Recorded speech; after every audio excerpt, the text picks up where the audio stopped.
Alright, so welcome back to Pinoy Screencast. So in this video, I'll be showing you on how to download the Google Web Fonts on your local hard drive. So before, the process is quite hard because you need to sync the whole font before you can retrieve it on your local hard drive. But now they made it easier. So first, we will be going to the Google Fonts website, which is the google.com/fonts. And now once it has loaded, you just have to click the font that you want, which is the first icon here.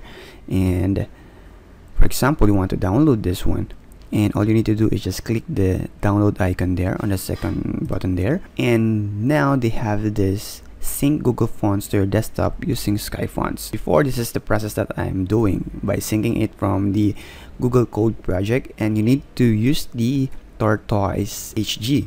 And here you will see that you need to download it, install it, and you need to create a folder and sync the whole file. But the problem here is once you don't have a stable connection, it will disconnect automatically, and you need to do it again from scratch. The font is quite huge. It's typically 2.5 gigabytes or more, so depending on the connection, if you really don't have a very high-speed connection, once you have disconnected on the server, you will then again download it from scratch. So that's quite difficult. But now Google Fonts has created an alternative way, which is by using the SkyFonts. And when you click this one, you will be redirected to the fonts.com. So I think they have partnered the fonts.com with this. So all you need to do is just download the SkyFont application. You need to browse the Google Fonts. So for example, here we will choose a font, Able Regular.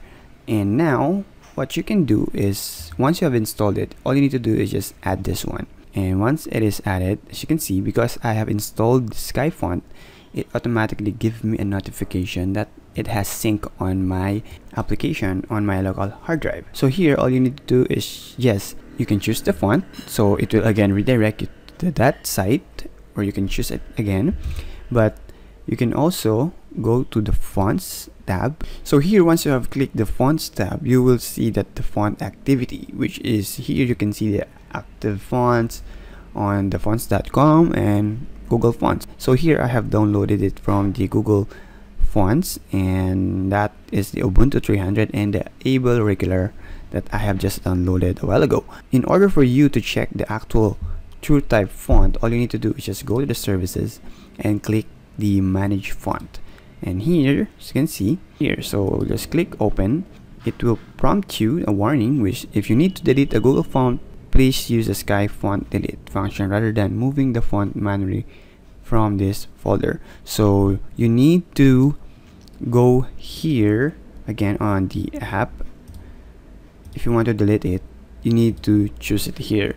Do not delete it directly here. So that's just the warning there, because it will have an issue maybe on the syncing process. So there. So once you have this file, so for example the Able Regular, all I have to do is just right click and then install. So I think I have already this on my computer, so I just have to click no.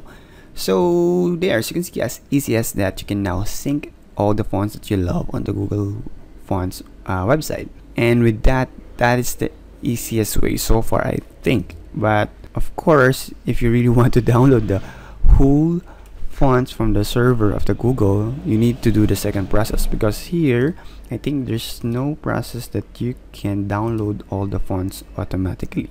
So if you want to download the 1122 fonts, you need to do the first process, which is the downloading the Tortoise HG, and which is that is the first thing that I did before when this is not yet available. So there. If you have further questions and other stuff you want to clarify on downloading the Google Web Fonts, don't hesitate to leave a comment on this video, and I'll be glad to give you a feedback on it. Alright, so again, this is Arnovino, and thanks for watching this video. Again, don't forget to like this video if it helps you, and even share it to your friends. And of course, don't forget to subscribe on my YouTube channel. And again, see you on my next screencast.